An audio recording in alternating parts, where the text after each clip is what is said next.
Alzheimer's disease was described for the first time in 1907 by the German psychiatrist Alois Alzheimer.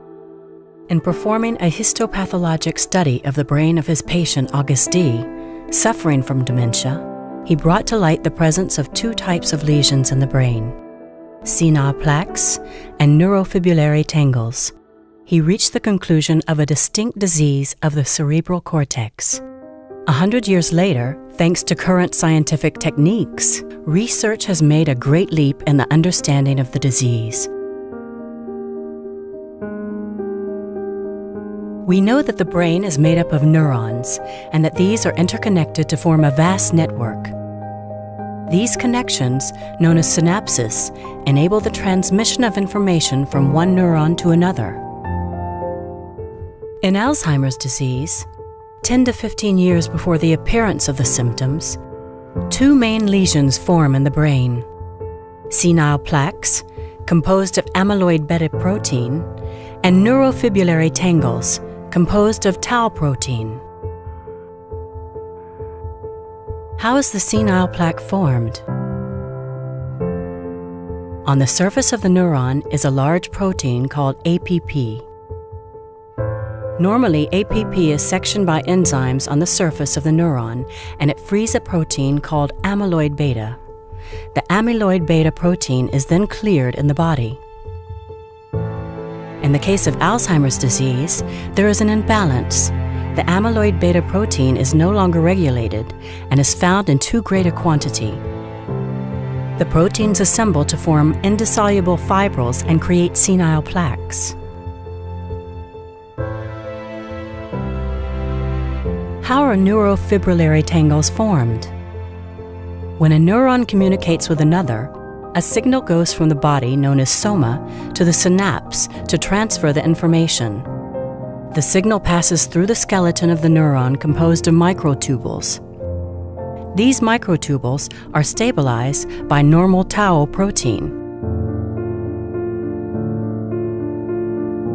In Alzheimer's disease, tau protein becomes defective and detaches from the microtubules. Thus, the skeleton of the neuron dissociates as it is no longer maintained. Defective tau proteins then assemble to form filaments in the neuron. Without the skeleton, the neurons degenerate and connections between the neurons are lost. The abnormal accumulation of tau filaments in the neuron creates neurofibrillary tangles and eventually causes the death of the neuron. How do the two lesions spread throughout the brain? Neurofibrillary tangles and senile plaques do not follow the same pathway in the brain over time. Neurofibrillary tangles first develop in the region called the hippocampus, which is essential to memory and learning. They then reach the whole brain following a centrifugal movement. The process causes atrophy, which engenders global dysfunction.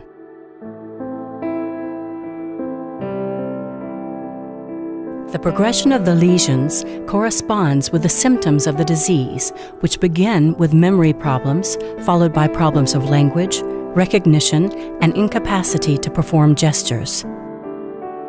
Senile plaques develop differently. They are initially observed in the cortex, secondly in the hippocampus, and then the senile plaques reach the whole brain following a centripetal movement. Their progression does not correspond to the symptoms of the disease. But numerous questions remain unanswered. We know that the presence of the two cerebral lesions is necessary to develop Alzheimer's disease, since one does not come without the other. But which lesion comes first? Neurofibrillary tangle or senile plaque? The answer is still under debate. Many clinical trials destined to reduce senile plaques in the brain have failed. In fact, reducing them is not sufficient to eradicate the disease. It has now been suggested that well before formation of senile plaques, smaller forms of amyloid beta called oligomers appear to be toxic for neurons, disturbing their communication when they fix onto synapses.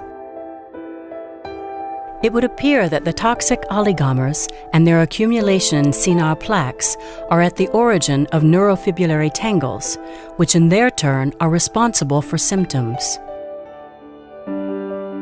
The relationship between amyloid beta protein and tau protein is still little understood. What is the exact sequence of molecular mechanisms leading to the development of dementia? What is the role of genetics and environmental risk factors in the appearance of the disease? Scientific research is essential in answering these questions. Thanks to researchers, Alzheimer's disease is better and better known in its complexity, and new avenues raise real hope for the eradication of this devastating disease.